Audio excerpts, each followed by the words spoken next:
Israeli war jets have struck targets in Beirut's southern suburbs, a stronghold of the militant group Hezbollah. Israel says it destroyed a Hezbollah missile depot an hour after warning civilians to evacuate the densely populated district. It's the third such airstrike on the area since a ceasefire between Israel and Hezbollah took effect in November. Israel says Hezbollah violated that deal by storing precision-guided missiles. Lebanon's president has accused Israel of destabilizing the region and called on France and the United States to pressure Israel to stop.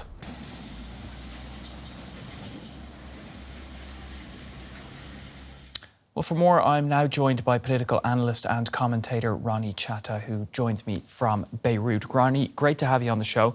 So what's the latest you can tell us about the airstrikes? Well, for better or worse, this is familiar terrain, and that since the ceasefire went into effect late last year, there have been Israeli strikes, not just south of the Litani River, but north as well, like today in the southern suburbs of Beirut. This seems to be a strike without provocation, meaning there was a warning given by the Israelis at the location of the building and evacuation orders. It's unusual, though, in that there was no provocation, meaning that this is a serious escalation post-ceasefire, hence the Lebanese request and condemnation against what Israel's done. All right, well, Israel did say that, in fact, Hezbollah has violated the ceasefire deal by storing precision-guided missiles. But this is also the third time that there have been Israeli airstrikes on Beirut since that ceasefire between Israel and Hezbollah began in November. How much of a threat is this latest strike on that ceasefire?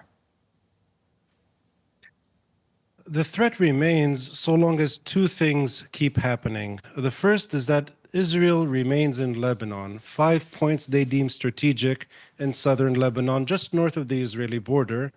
And that, yes, of course, Hezbollah remains an armed group, a sub-state proxy for Iran based in Lebanon.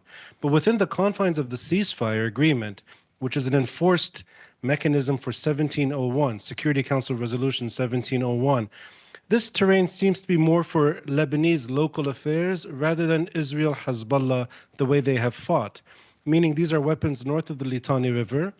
The Lebanese state has, in its both the president and the government decree, has actually called for the disarmament of all sub-state groups, in other words, Hezbollah included, of course, and that the Lebanese government has said its intention is to disarm Hezbollah except through dialogue, not through confrontation. What we've seen today, I think, is extreme pressure on the Lebanese government to do more. And the big question is, what can they do more? The Lebanese army, should it confront Hezbollah without the political concerns that are necessary to avoid confrontation, you may see civil strife. That's been the president's concern from day one since entering the Ba'abda, the Lebanese presidential palace. On the other end, and I think this is what we're seeing play out in recent weeks, is that Iran and America are negotiating. And Iran's ambassador to Lebanon, his last name is Amani, actually got in trouble in Lebanon for getting involved in Lebanese affairs by saying that disarmament is a conspiracy. He was summoned by the Lebanese foreign minister and has since clarified his statements to becoming very, very bland, if you will. But I sense Iran and American negotiations, these indirect negotiations over nuclear weapons and nuclear energy, I think the story is there. And you have, I think, pressure on the Lebanese state to do more, and also you have pressure by the Israelis against Iran and Lebanon that this is a red line. Even if the deal does not include Hezbollah, there will be continued strikes in Lebanon. I'm going to have to leave it there, Ronnie, but great to have you on the show. Political commentator Ronnie Chatah in Beirut. My pleasure.